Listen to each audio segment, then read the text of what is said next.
This is a democracy index map. The countries in blue are the most democratic on the planet. According to experts surveyed by The Economist, people in these countries have the most rights and freedoms. What's interesting here is that in the modern stronghold of democracy, the United States, less than 100 years ago, 10% of the population had to ride in separate buses, dine in designated restaurant areas, and their children had to attend special schools. Imagine an Olympic champion returning home only to be denied entry to a restaurant because of their skin color. And this isn't a fictional story, but the real-life experience of the legendary boxer Muhammad Ali. And it's probably no secret that on the path to their democracy, the United States went from slavery and racial segregation laws to mass protests for African American rights. But most importantly, the Civil War, today's diversity policies in movies and TV shows, and even kneeling before sports matches are only distantly related to the fight for equality and democracy. And I will prove to you that there is no pursuit of justice here. Whether now or hundreds of years ago, the world is ruled exclusively by money. And you will see this for yourself when you hear our incredible story.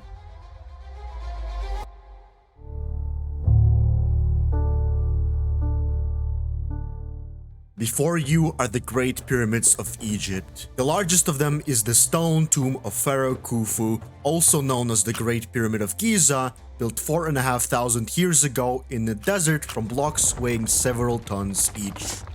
And here is the Great Wall of China, a defensive structure stretching 20,000 kilometers across mountains and valleys to shield the territory of ancient China from its enemies.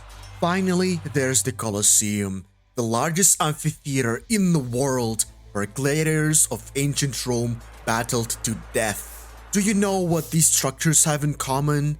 The labor of hundreds of thousands of slaves. It was the foundation of ancient economies. But over time, it became impossible to control slaves across vast territories. And after the collapse of the Roman Empire, which was home to millions of enslaved people, Europe gradually transformed into feudal society, where yesterday's slaves became peasants on the lord's lands. But mass slave labor didn't disappear, it simply changed. Instead of Europeans, other peoples became slaves, and here is how it happened. In 1607, near what is now the US capital, several hundred settlers from Britain arrived on the wild shores of North America. At first, the English planned to act like the Spanish, who landed in the forests of South America a century earlier, plundering the empires of the Incas and Aztecs and shipping hundreds of tons of gold to Europe, becoming immensely wealthy. However, it quickly became clear that there were no rich deposits on the eastern side of North America, and unlike the Aztecs or Incas, the Native Americans lived in small tribes. Just marching in to enslave them all at once, as the Spanish had done in South America, was simply impossible. And after suffering setbacks from local tribes, the colonists revised their strategy. One of the early British settlers, Captain John Smith, wrote back to England, "When you send people here again, I beg you to send me 3 dozen instead, good carpenters, farmers, gardeners, fishermen, and blacksmiths." In general, adventurers soon became unnecessary to the first colonists. They needed labor. Initially, the colonists had little motivation because they lived communally. Everyone worked together, and the result was shared among all. Now imagine you travel to the other side of the world, laboring from dawn to dusk, only for part of your harvest to go to a less industrious neighbor. Eventually, some would work harder while others slacked off. This system demotivated the diligent members of the colony and soon proved ineffective. The colonies were barely making ends meet. So, they changed tactics. Each family received its own plot of land, and things improved. People started working more efficiently to live better lives. This is where the roots of the culture of individualism in the US can be traced. In 1612, one such individualist, farmer John Rolfe, developed a new variety of tobacco that the English loved. 5 years later, exports of it to Europe reached 20,000 pounds. And while this number might not mean much to you, note that just 2 years later, the exports rose to 500,000 pounds. Demand was huge, so other settlers began growing tobacco too. But even they couldn't meet the demand. To produce much more tobacco, they needed labor, preferably very cheap labor to keep it profitable. Initially, immigrants worked on these plantations, but soon there weren't enough of them because few people were eager to travel across the world to an unknown land just to find work. So, they needed a less compliant group of people who would cost less to employ. Ideally, nothing at all. But where to find such slaves? The Native Americans didn't want to work. South America was controlled by the Spanish. Slavery had long been abolished in Europe. Asia was an option, but it was far away, and labor was scarce there too. So there was only one option left: Africa. By August 1619, the same John Rolfe wrote, "A Dutch and a British ship sailed to us. We bought 20 slaves from them. The governor bought most of them himself, specifically to work on his tobacco plantation." It might sound like a paradox, but Africans themselves were willing to sell their neighbors into slavery, and here's why. If you look at the globe, you'll see that Africa is only 14 kilometers from Europe. Thus, by the 15th century, Portugal had begun trading with West Africa, selling them weapons, textiles, and other products of European civilization. Now, let's consider what Africans could offer in return. Resources like oil and coal weren't yet in high demand. They'd have to wait a couple of centuries for Europe's Industrial Revolution. The only valuable resource was gold, but that alone wasn't enough. Africa at the time wasn't a collection of nations with strong central governments, but thousands of independent tribes with primitive economies constantly at war with each other. And what could they even sell to wealthy Europeans? The people of neighboring tribes whom they fought against, of course. Africans were already accustomed to hard labor under the blazing sun, which was exactly what the Europeans needed. This is how the triangular Atlantic trade system was formed in the 17th century. From Europe, weapons, textiles, and other goods were brought to Africa, where they were exchanged for slaves who were shipped to plantations in North America. And from the British colonies, tobacco, sugarcane, and other agricultural products were sent to Europe. Slaves were transported from Africa under horrific conditions. Hundreds of people were packed together in the ship's hold, each occupying about 180 centimeters in length and half a meter in width. To experience this, try lying down on the floor for a few minutes without moving. Now consider that slaves spent the entire journey from Africa to North America in this position, a journey that took about 3 months. The witnesses described the trip as follows. One day, hearing a loud noise from the hold where the chained blacks were kept, the sailors opened the hatches and found slaves at different stages of suffocation, some frozen forever in a desperate attempt to catch a breath of air. It's no surprise that about 1/5 of the captives never made it to America. Their cold bodies were thrown overboard. As transatlantic trade expanded, so did the plantations. By the end of the 18th century, when the US gained independence from Britain and became a sovereign country, there were 700,000 slaves in this example of democracy, about 18% of the US population. However, by this point, the country's map looked very different. It was no longer a few small colonies on the continent's east coast. It was 13 states, with the south having its own economic interest and the north having theirs. And the clash of these interests is the main premise of our story.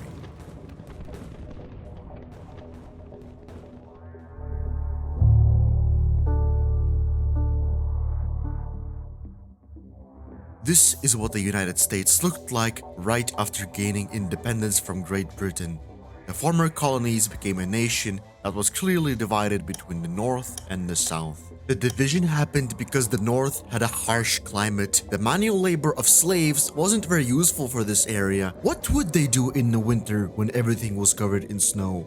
Due to the low efficiency of agriculture, many residents of the northern states moved from their villages to large cities, New York, Philadelphia, and Boston, which quickly expanded. The population of New York State in 1790 was around 340,000 people, but by 1820, it had grown by 1 million. In these cities, they didn't need slaves. They needed skilled workers to operate machines or work in office chairs. So, the northern states began abolishing slavery one after another. While Virginia had 290,000 slaves in 1790, the northern state of Pennsylvania only had 6,000. But the South followed its own path. Slaves were crucial capital for the southern states because the plantations operated year-round and mass manual labor was ideal for this. At the same time, tobacco was gaining a powerful competitor, cotton. This fiber would become the main raw material for the global textile industry over the next several decades. And just look at how rapidly cotton production increased in the southern states over the years. From the mid-19th century until World War II, cotton was America's main export, earning the country billions of dollars. And if you don't know how cotton is harvested, take a look at a cotton shrub. The seeds are covered in a white fiber that forms the basis of future fabric. To produce just 100 grams of pure cotton, about 50 seeds need to be picked. Now imagine hectares of these shrubs under the scorching sun. Slaves in the southern states manually harvested cotton on these plantations, and no other form of labor at the time could make cotton harvesting profitable for plantation owners. The thing is, as cotton production increased, more and more factories were built in Britain and the northern US, demanding ever more raw materials. It was a vicious cycle for the slaves who were brought in by the thousands to the South's cotton plantations. To understand the scale of the cotton boom, consider that South Carolina exported less than 10,000 pounds of cotton per year in 1719, but 10 years later, it was already exporting 20 million pounds. It makes sense that while the North developed its industry, plantation owners invested all of their resources in purchasing slaves on whom the Southern economy relied. Even the rare technologies that reached the South led to even greater exploitation of slaves. For example, it wasn't enough to just pick cotton, it also had to be cleaned. And when a machine was invented for this, it sped up the second stage of cotton production. But now, slaves had to gather even more raw material, and their numbers on the plantations increased by tens of thousands annually. So why did the Civil War start? It seems that everyone was content. The North developed through technology and industry, while the South relied on agricultural slave labor. But the problem was the difference in these interests. Imagine that the young industrial sector is developing in your country. Naturally, competitors who have been in the market longer will have better products. And if you compete fairly, buyers will choose not your machines, medicines, or furniture, but imported ones. They are of higher quality and possibly even cheaper. You will never break into this market. So to win in this competition, countries impose tariffs to raise the price of imported goods so that consumers finally buy domestically made products. And that's exactly what the US government did in 1828. It raised import tariffs to fill its market with American goods rather than European, which were made in northern factories. In the following years, these protective tariffs rose to 50%.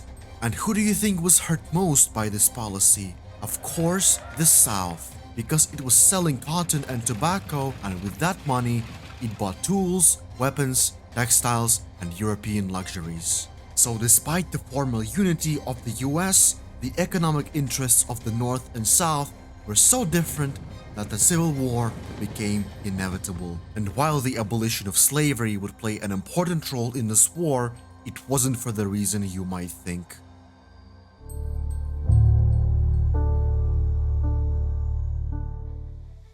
Look at these documentary photographs. They show American slaves of all ages. The clothes on the slaves are rough and worn, most of them are barefoot, and their faces bear the marks of hard labor.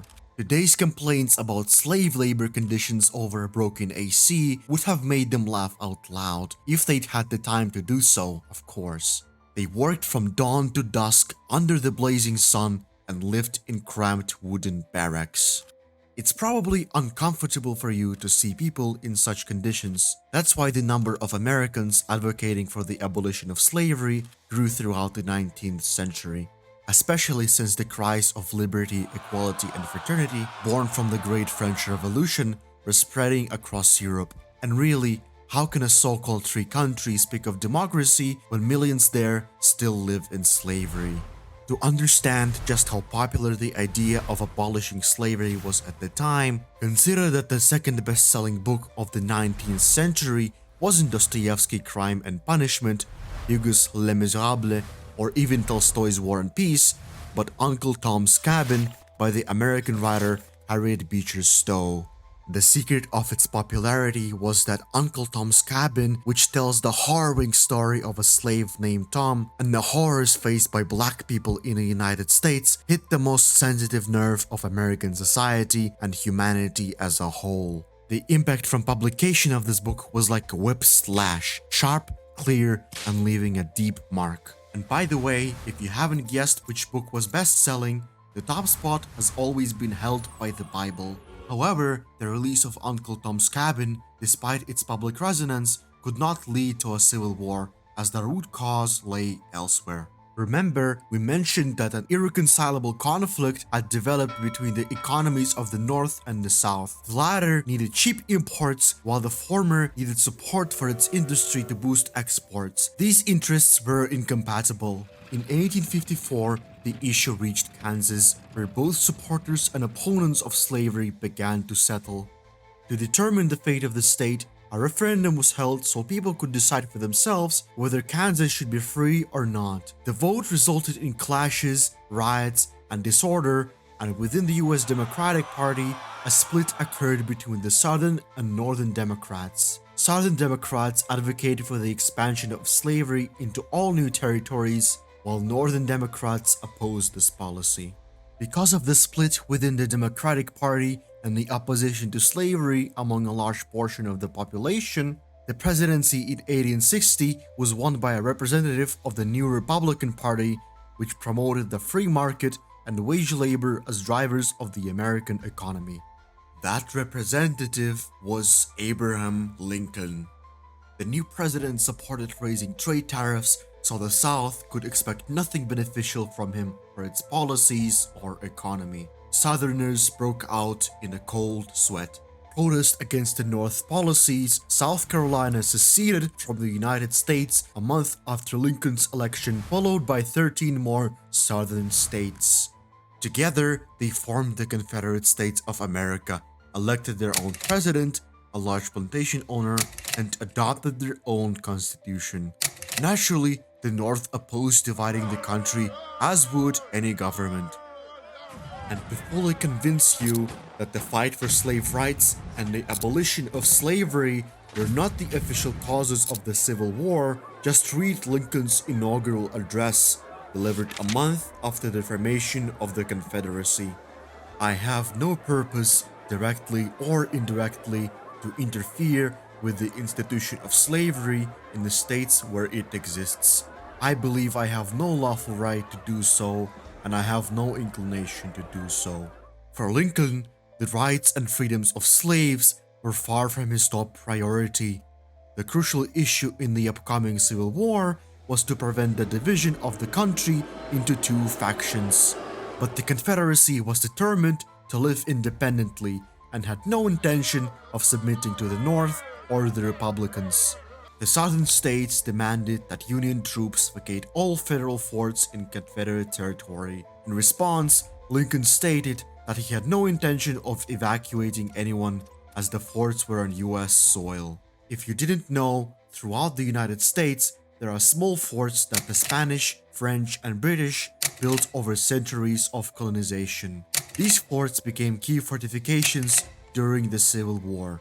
The war formally began with the bombardment of Fort Sumter on April 12, 1861.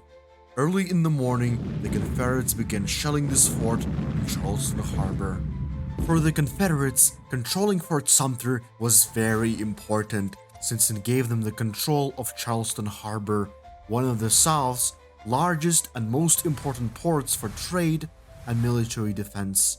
After a day of bombardment, the surrounded Union troops were forced to surrender. Despite this setback, the North expected to win this war quickly due to its better technological capabilities. Remember, the northern states were industrialized while the southern states were agricultural. But in the early months of the war, it was unclear who had the advantage. The South held a more aggressive and, in their opinion, righteous stance. They fought for independence, and even though the Southerners mostly did farm work, every self-respecting plantation owner had an arsenal at home, at least to ensure that the slaves behaved and didn't rebel. Crushing the South by force was possible, but probably not worth the potential casualties and destruction.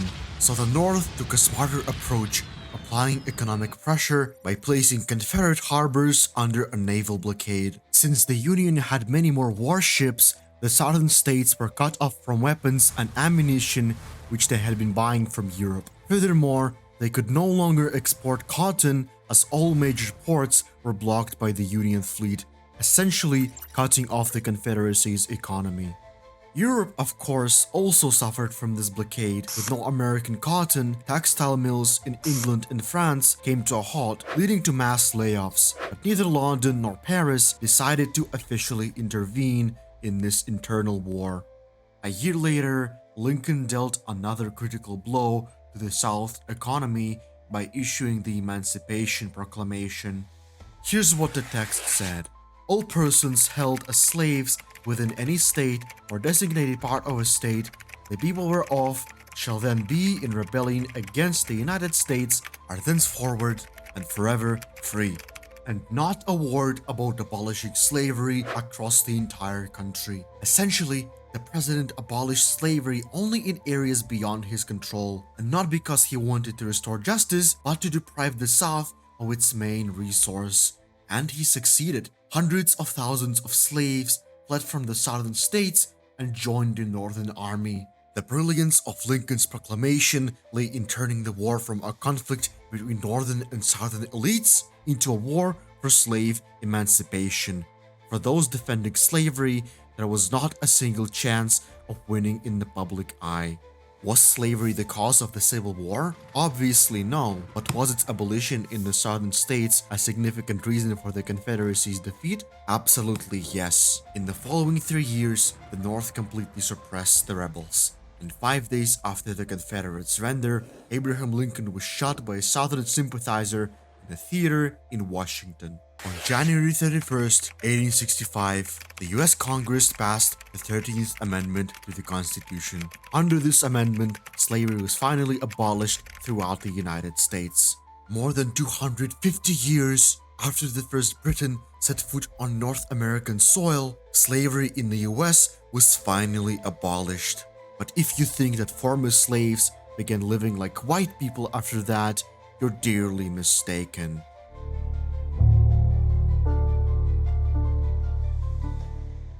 With the abolition of slavery began the Reconstruction era of the South, an effort to transition the economy away from slave labor and integrate black people into American society. This transition was facilitated by 2 amendments to the Constitution, which granted former slaves citizenship and the right to vote. This decision served a clear purpose. First, it expanded the voting base by 5 million people. And who did these new citizens support? Naturally, the Republican Party, which had granted them freedom. Second, no one was willing to work for free anymore, so plantation owners were forced to hire laborers for wages. Thus, the southern states were now compelled to think about improving the efficiency of cotton harvesting instead of acquiring more slaves to avoid financial ruin. However, though fine on paper, the reality for former slaves after the war was less than ideal. In this sense, their lives changed little from those of serfs in Russia who gained freedom around the same time. Neither the slaves nor the serfs had professional skills to secure good jobs or savings to acquire them. Consequently, many black individuals continued working for their former masters, selling their labor for minimal wages. Plantation owners, meanwhile, were also displeased as the profitability of their agricultural business had declined. Some African Americans moved to cities, but finding no work, became vagrants, resorting to begging and petty theft, which naturally irked ordinary citizens. So, in 1877, when the North finally withdrew its troops from the southern states, racial segregation policies began to be implemented. For example, some states introduced a poll tax which most black citizens could not afford. Other laws banned former slaves from living in specific neighborhoods, while others allocated separate seating for black individuals on buses. These laws became unofficially known as Jim Crow laws, named after a popular racist caricature of a black man at the time. The Southern consciousness firmly established an image of black people as uneducated, lazy, and weak-willed, qualities considered inappropriate among white people. Violations of these laws were met with severe punishment. Black individuals lived in separate neighborhoods, attended separate schools, and had their own public transportation, cafes, and hotels. Even Bibles for courtroom oaths were separate for blacks and whites to avoid touching the same item. Often, if a black person was suspected of a crime or violating segregation norms, mob justice would ensue. Crowds would take on the roles of judge, jury, and executioner, bypassing legal procedures and the suspect's rights. This practice became known as lynchings. One of the most tragic lynchings occurred in 1955 in a small town in Mississippi when two white men caught and killed a black teenager for allegedly harassing one of their wives. Later, the woman admitted in court under oath that no harassment had occurred. That same year, another incident happened in Alabama when a black woman refused to give up her seat on a bus to a white passenger. She was arrested and fined $10 for disturbing the peace. Following this incident, black residents, who made up the majority of the passenger base, boycotted buses. This protest lasted over a year, causing significant financial losses for the transportation company and leading to the desegregation of public transport.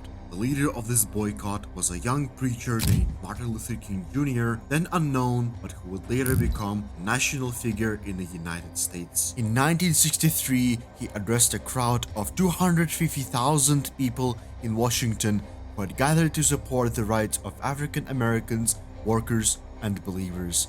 At this event, Martin Luther King delivered his famous "I Have a Dream" speech.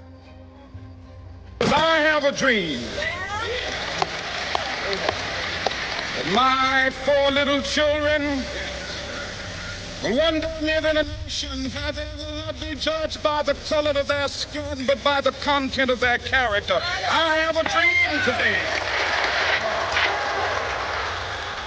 He spoke of a vision for a country where people are not judged by skin color, and his words inspired millions around the world, not just in the United States. After the Washington March, the US government passed the Civil Rights Act, which prohibited segregation in public places. That same year, Martin Luther King was awarded the Nobel Peace Prize. It's worth noting that social unrest wasn't the only factor in ending segregation. Many other factors contributed, including the Cold War, where the US positioned itself as the champion of a free, democratic world. But what kind of freedom could it claim when racial segregation still existed? Thus, subsequent US presidents worked firmly against racial segregation despite resistance from Southerners. But could a couple of laws really eradicate centuries-old stereotypes deeply rooted in people's minds?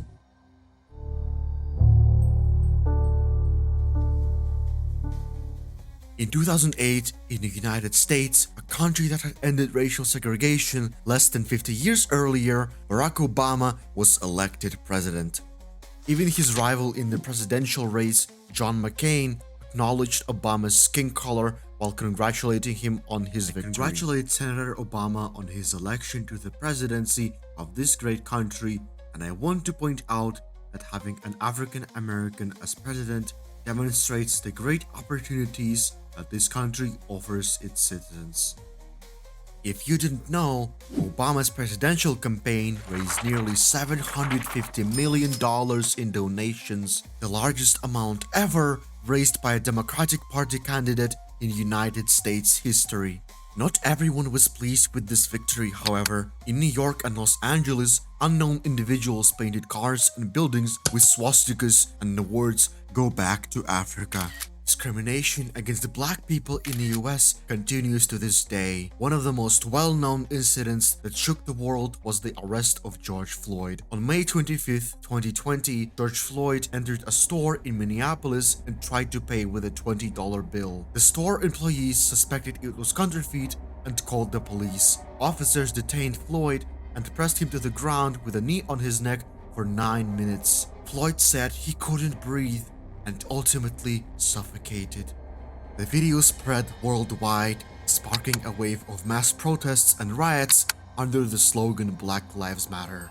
All summer of 2020, cities like Minneapolis, New York, and Chicago saw some cases where stores were looted, cars were set on fire, and police were pelted with rocks. The protest wave even reached Europe, with similar demonstrations in London, Paris, and Berlin. Athletes worldwide knelt in solidarity with the movement. This culminated in President Joe Biden signing a law in 2021 granting federal holiday status to June 19th, Juneteenth, National Independence Day, or Liberation Day, commemorating the emancipation of enslaved people. I'm not sure what the establishment of this holiday truly accomplishes, but the fact that you can now leave work early that day combined with the holiday's name sounds ironic. At this point, it might be tempting to say that after centuries of oppression, humanitarianism has finally triumphed. While the Civil War 150 years ago was driven by economic reasons, today we see that equality and democracy have finally taken the lead. In the US, there's a popular phrase, follow the money, meaning that to understand the real reasons behind events, one should look at the financial flows or what drives them. In 2020, during the US presidential race, Donald Trump tried various ways to expand his voter base. One of these was attempting to attract black voters to his side. Traditionally, they have supported Democrats who promote ideals of equality and freedom, while Republicans, as typical conservatives, don't garner as much support, especially Trump, who often made controversial remarks. I'm asking for the vote of every single African American citizen in this country. What do you have to lose? You're living in poverty. Your schools are no good. You have no jobs. 58% of your youth is unemployed. What the hell do you have to lose? So, Trump tried a clever tactic. He began publicly engaging with Kanye West, appearing everywhere with him. Curiously, the sudden spike in their friendship coincided with the presidential race. But I love this guy right here. Let me give this guy a hug right here. I love this guy right here. Yeah, come here. Yes. During the pandemic, Trump tried another tactic. He I'm sent asking for the $1,200 vote stimulus of checks to every Americans, single each bearing his name. African American Afterward, citizen some black in this Americans started country. What do posting you have thanks to on lose? Twitter You're living to in their poverty. bro Your Trump. schools are no For good. You large have no corporations, jobs. this whole story is 58% of primarily your youth about is profit. In unemployed. marketing, What there's the no hell concept do you of have good to or lose? bad. The only success criterion is product sales. The more sensational the product is mentioned in the media and online discussions, the better. Ideally, as many people as possible should know about the product, and to achieve this, companies are racing to integrate principles of diversity into their marketing strategies. This means that members of racial, sexual, and gender minorities must have equal opportunities and be on par with everyone else. This is exactly why Disney made a remake of The Little Mermaid starring a black actress, and Netflix's series Bridgerton features African American actors portraying British aristocrats. And there are so many of these examples. It even goes as far as casting actors who do not resemble the real-life characters they portray. For instance, in the British miniseries Anne Boleyn, Anne, Henry VIII's second wife, who was white, is portrayed by black actress Jodie Turner-Smith. Another reason behind this approach also comes down to money, but but from a slightly different angle. Today, thanks to the internet, people can quickly come together and voice their displeasure with companies and public figures if they find their actions offensive or discriminatory. If a company doesn't respond to criticism, it can be boycotted, potentially losing customers and even partners. If you're a famous actor or host, a few posts on social media could result in a huge backlash, and sponsors might cut ties with you to avoid association with an angry crowd. Some companies manage this well. For example, in 2015, Airbnb faced accusations of discriminating against African Americans by declining their accommodations more frequently than others. After the initial outcry on social media, the company published an apology and adjusted its policies. Others exploit cancel culture with great success. For example, in 2016, American football player Colin Kaepernick refused to stand for the US national anthem at the start of a game in protest against police violence. He said he couldn't stand for the anthem of a country that, in his opinion, oppresses people of color. Americans were outraged, and the following year, Kaepernick left his team, effectively ending his career in the league. At this point, Nike stepped in with open arms and an eagerness to profit. In 2018, the company launched an ad with the slogan, "Believe in something even if it means sacrificing everything," which featured Kaepernick's face in the background.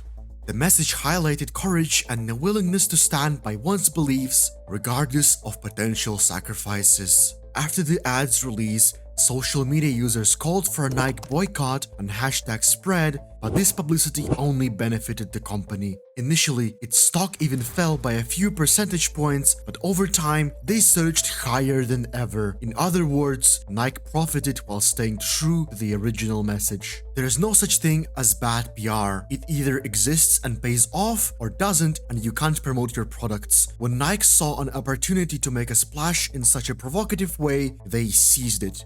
Thus, the fight for Black Americans' rights and the exploitation of Black issues is, rather than lofty moral ideals, first and foremost about big money and cold calculation. Political and economic beliefs played a key role in abolishing slavery, and today, companies and politicians use racial prejudices as PR tools and ways to increase profits. It doesn't mean that moral reasons aren't important. It's just that behind the beautiful words and noble gestures often stand pragmatic business interests. Consider that one of the funds of the Black Lives Matter movement used generous donations from Americans for personal enrichment and luxurious lifestyles, while the clueless sponsors believed in the slogans of the fight against racial discrimination. Perhaps the sponsors had little to worry about as they partially achieved their goals, improving the lives of several recipients of their donations. After property records showed Patrice Cullors shelled out millions of dollars on 4 luxury homes, one of them in Los Angeles' exclusive 88% white Topanga Canyon. But seriously, today slavery has no color. According to the UN in 2016, more than 40 million people worldwide were victims of slavery. This includes forced labor, where migrants from poor countries are often deceived with promises of good work only to have their documents confiscated and be forced to work in construction or agriculture. There is also trafficking for exploitation, mostly involving women and children. Despite all the progress, technology, and automation, human labor remains the most important factor of production. It's cheap and very vulnerable, which is why the problem of slavery will likely persist for centuries. And someday, of course, we will film an investigation about it.